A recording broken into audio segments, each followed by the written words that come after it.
Sveiki, taigi toks gan lietingas pirmadienis užklupo, tą progą galime ir pasimokyti. Šiandien pašnekėsime apie tokį dalyką kaip friend, kitaip verčiant draugas. Kas tai per velnias, to ir išsiaiškinsim.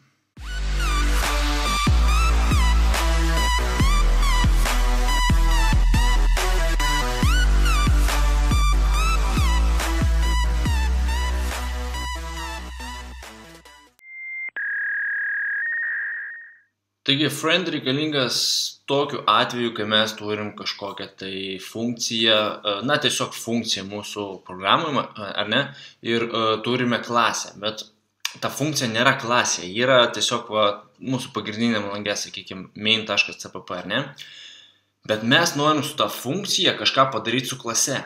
Tokiu atveju funkcija turėtų būti klasė, bet mes jos ten neturim.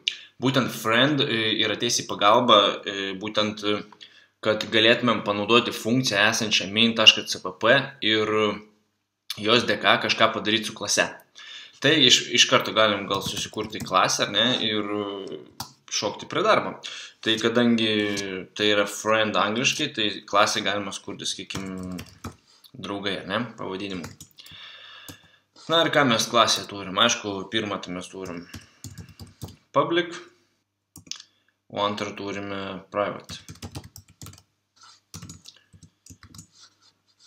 Taigi, turėsim vieną kintamai, privatę, tai, sakykime, pavadinkim tikri draugai, sakykime, ar ne. Ir dabar pradžiai norėčiau iš karto nusistatyti, kad tikri draugai, kažkokį tai reikšmę iš karto turėtų, ne. Tai, sakykime, parašom klasės pavadinimą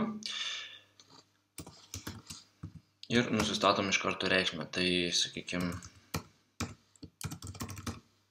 kol kas tebūnė tai būna 0.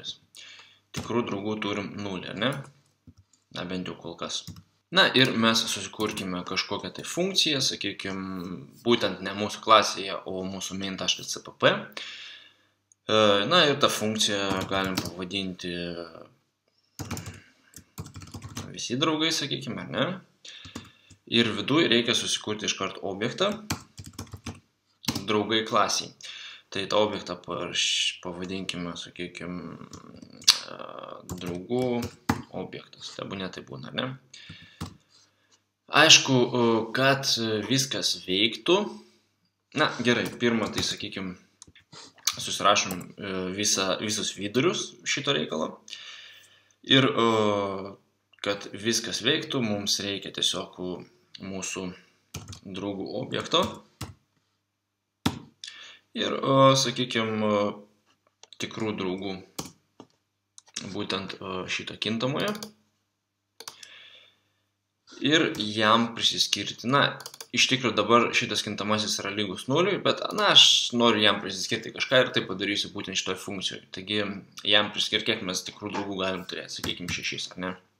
Mes turim 6 tikrus draugus ir automatiškai galim iš karto visą tai atvaizduoti, tai, sakykime, vėlgi draugų objektas.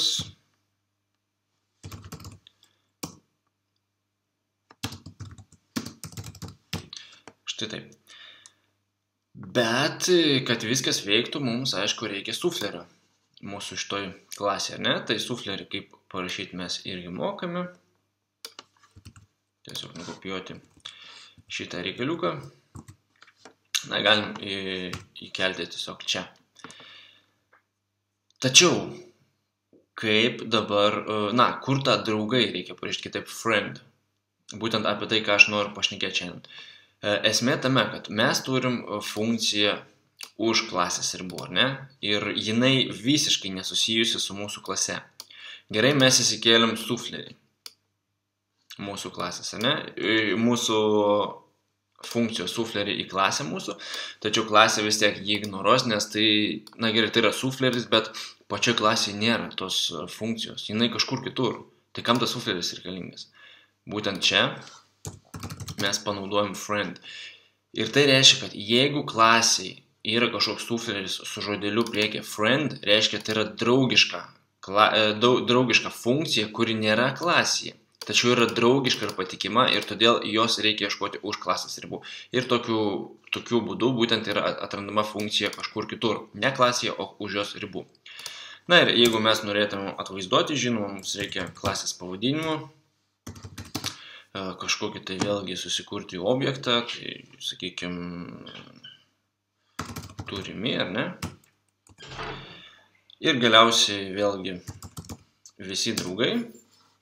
Ir čia reikia įrašyti būtent, mes čia nusirodėm, kad mūsų draugai turi būtent draugų objektą, tai draugų objektas yra turimi.